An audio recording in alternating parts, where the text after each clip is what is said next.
Hi there! Quer dizer que você quer conquistar o mundo, mas o TOEFL e o IELTS está no meio do seu caminho? Pois é, tem aluno que já tem até medo de ouvir esses dois nomes, porque no final das contas ninguém gosta de ser testado, né? Sempre bate aquele nervoso, aquela insegurança, mesmo que a gente saiba o conteúdo da prova. Mas a gente nunca tá 100% confiante, não é verdade? Mas calma que hoje eu preparei dicas super úteis para garantir que você vai passar nesse teste. Mas tem que se preparar, não é mesmo? E sabe por que eu posso te ajudar? Porque eu sou a Aline Treff, professora e neurocoach de inglês, e ao longo da minha carreira de mais de 16 anos como professora de inglês, o que eu mais fiz foi tirar certificações, fazer exames, atestar o meu nível de inglês, para testar a minha metodologia. Então eu sei o que você está passando e eu posso te ajudar, assim como eu ajudei muitos alunos a tirarem o TOEFL, o IELTS, o CAE, o FCE, né? Inclusive, eu também já fui fiscal dos exames de Cambridge. E no final eu vou te falar o que eu percebi desses alunos que estavam fazendo a prova, ok? So let's get started. Vamos lá começar. A primeira questão é por que você está fazendo esses exames? Então, tanto o TOEFL quanto o IELTS, eles têm um prazo de validade. E você não adianta fazer essas provas se você não tiver já um objetivo claro. Ó, eu vou aplicar para uma universidade X, eu vou fazer um intercâmbio num lugar Y, ou o meu trabalho, para eu aplicar para uma promoção, eu vou precisar desse certificado. Então, você já tem que ter um objetivo claro, porque ele tem uma validade e é um exame muito caro. Hoje em dia ele está em torno de uns 1.500. É que varia, né? Porque o valor é em dólar, então vai variar a cotação do dólar. E tem também uma terceira opção que é o Duolingo, né?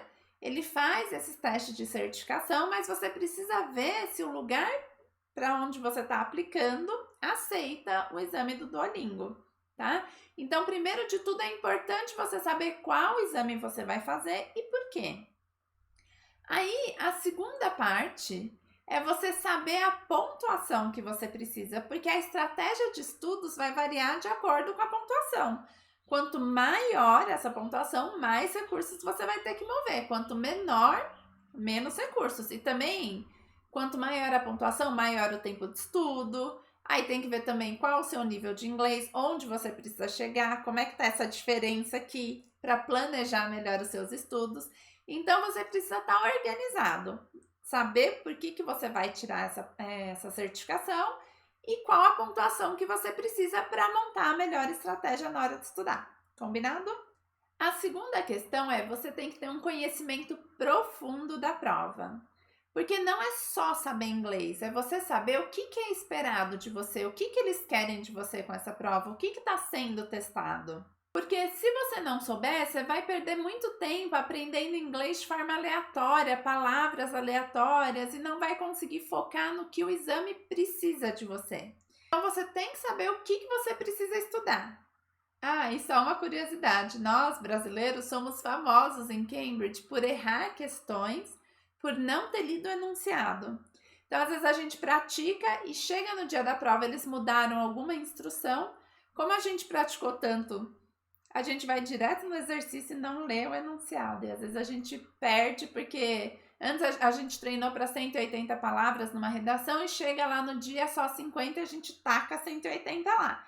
Então é importante a gente ler as instruções, mas o fato da gente estar preparado para o exame acelera muita coisa. A gente já sabe mais ou menos o que é esperado, o tipo de exercício, a gente já praticou o suficiente. Então vamos dar uma olhadinha em cada um deles. Vamos começar falando do IELTS. Para começar, você sabia que o IELTS tem duas versões? O acadêmico e o geral? O acadêmico é para quem vai fazer um intercâmbio, estudar fora. Já o geral, ele é mais focado em quem vai mudar, para imigrantes, né? Então vamos dar uma olhada qual que é a diferença na prática. Então aqui, ó, quando a gente fala de IELTS acadêmico, o que a gente vai ter de leitura?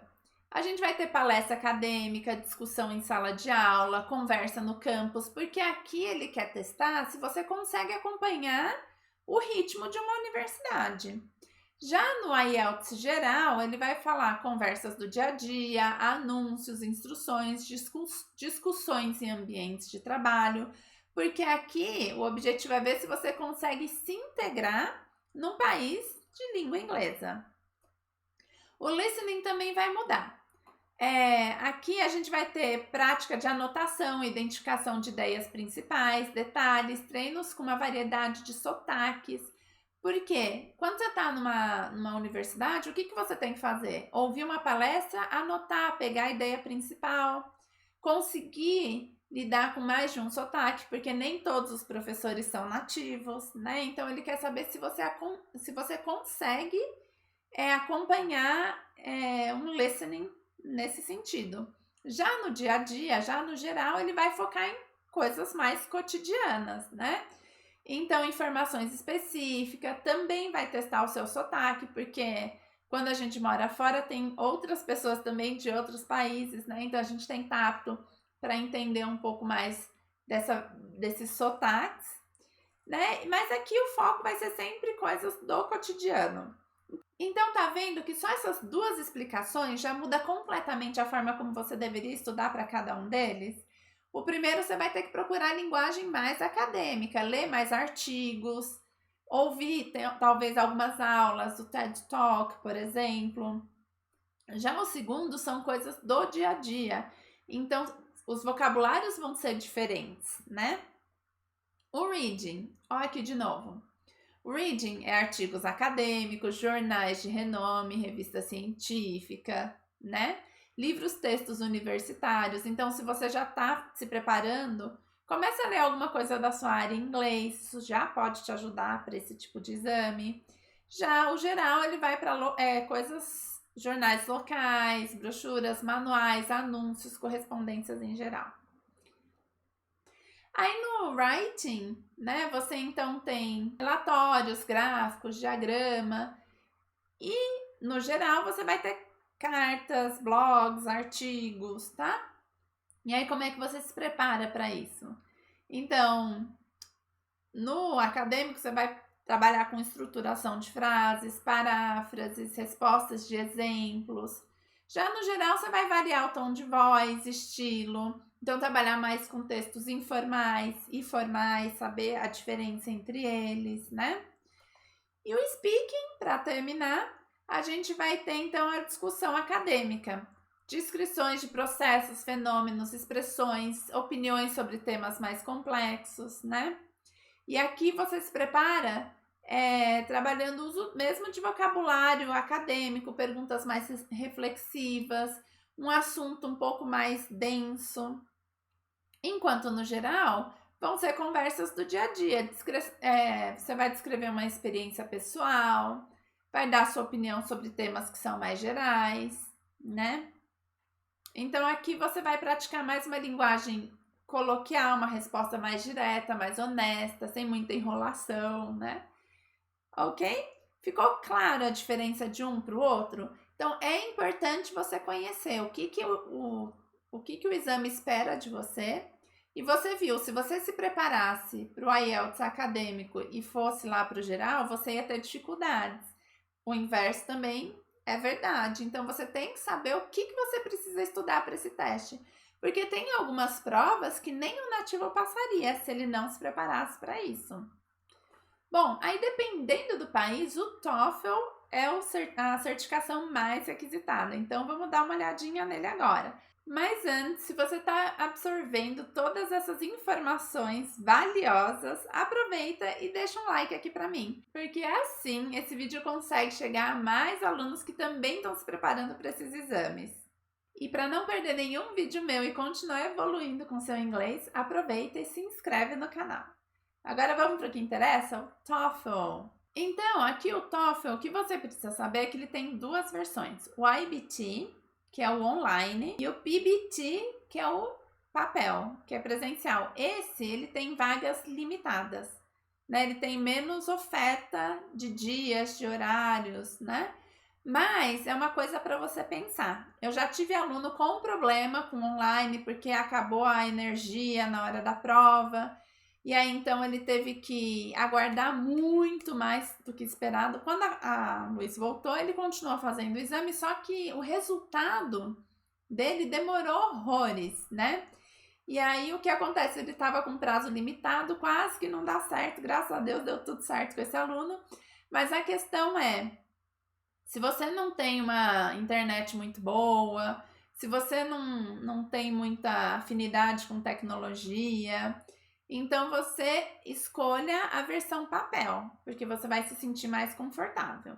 Se não, vá em frente com online, é bem prático, você faz de casa, tem várias regras, você tem que estar atento a todas elas. Né? Uma outra aluna minha teve problema que ela acho que tinha que desinstalar o Zoom do computador dela, não podia estar enquanto ela fizesse a prova, enfim. E aí, de alguma forma, eles detectaram que ela não tinha, não estava ligado o Zoom, mas ela não tinha desinstalado da máquina dela, e aí também teve problema. Então, se você for fazer um online, presta atenção em todas as regras para não ter problema depois, tá certo? E aí, então, o TOEFL ele vai testar as 4 habilidades: leitura, escrita, ouvir e falar. Então, o listening dele normalmente é uma palestra, é uma aula sobre um assunto científico. E o que você precisa estar apto a fazer? A anotar ideias principais, porque você vai ouvir, você vai ter que responder baseado naquilo que você anotou. Então, se tiver alguma data que você acha importante, algum nome importante, alguma ideia central, é isso que você vai ter que se preparar para fazer.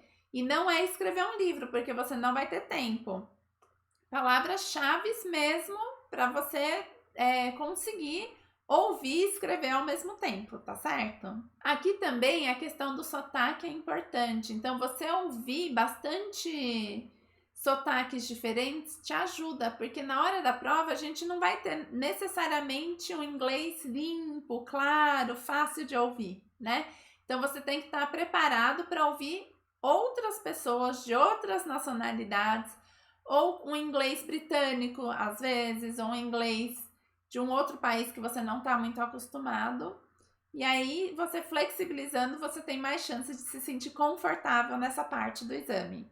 Já no reading, você tem que estar apto para ler rápido, pegar informações centrais, achar os detalhes, né? E para praticar em casa, você pode pegar artigos, né, acadêmicos, falando até sobre a sua área, mas procura sobre outras áreas também e tenta pegar informações, né, para você conseguir fazer isso com mais agilidade, tá? Já o writing, ele quer saber 2 coisas: se você consegue organizar ideias e se você consegue pegar informações de várias fontes e organizar ela também.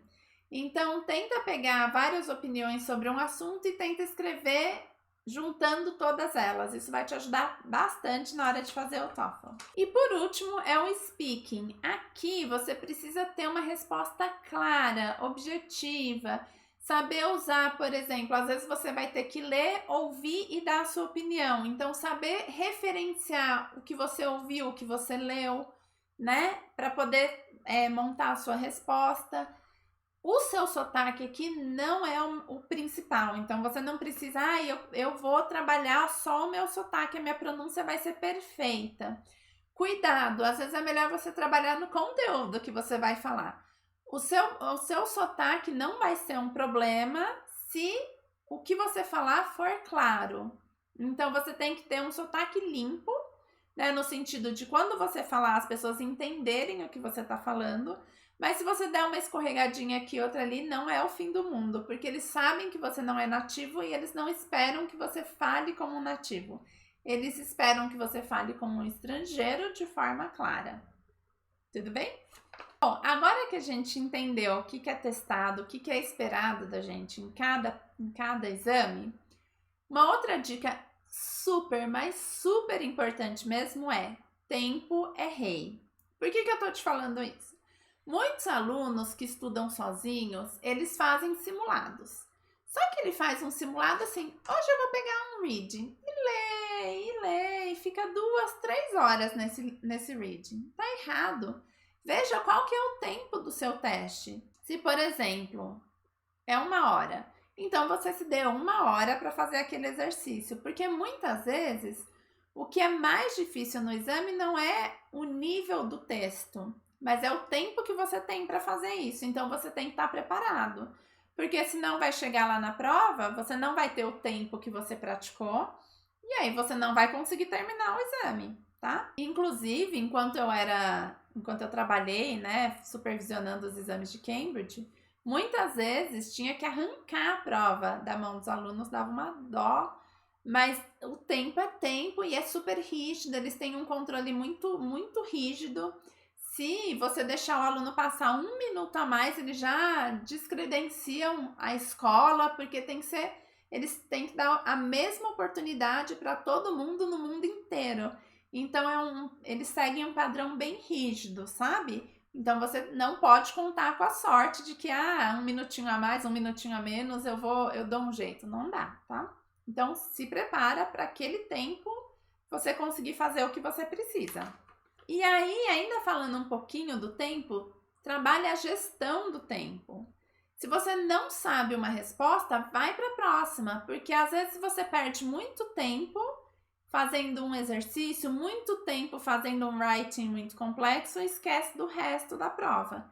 Então, gerencie bem esse tempo. Não estou sabendo, vou para o próximo, mais tarde eu volto. E a última dica que eu queria te dar é feedback. Você precisa ter um feedback do que você está fazendo quando você estiver se preparando para essa prova. Então, assim, você vai precisar de um feedback principalmente na parte do writing e na parte do speaking. Os outros, o computador pode te dar.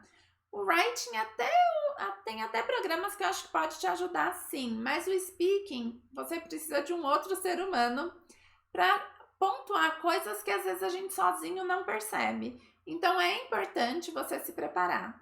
Quando então você for fazer o simulado, leve em consideração como é que é feita essa prova. É tudo num dia só? É em 2 dias? Quantas horas? Faça exatamente como a sua prova é, porque isso vai te ajudar a estar preparado física e psicologicamente, né? Porque às vezes é difícil ficar sentado por 4 horas, às vezes a gente não está acostumado, tem esses detalhes. Outra questão muito importante é, quando você for escolher o seu horário de fazer a prova, principalmente o TOEFL, acho que te dá mais opções do que o IELTS, escolha um horário que você funciona bem. Se você é uma pessoa diurna, escolha de manhã. Se você é uma pessoa noturna, faça a prova à noite, não tem problema. O bom é que você esteja mais ativo, o horário que você esteja mais ativo é o horário que você escolha para fazer a sua prova. Isso também vai fazer diferença. Eu, por exemplo, sou uma pessoa que de manhã não funciona muito bem, não. Trabalho de manhã, tudo, mas meu cérebro demora um pouco para funcionar. Então, eu escolheria um horário um pouco mais tarde, não 6 da manhã, por exemplo, tá? E aí, então, agora só para encerrar, eu vou te falar um pouquinho da percepção que eu tinha. Quando eu era fiscal dessas provas de Cambridge, eram os próprios alunos que estudavam na escola que faziam a prova. Não eram meus alunos, mas eu conhecia, né? Professora, a gente sempre comenta entre um aluno e outro. E às vezes o que eu via era que o que era melhor, se saía melhor em termos de saber mais, estudava mais, tinha mais conhecimento da língua, nem sempre era o que se saía melhor na prova.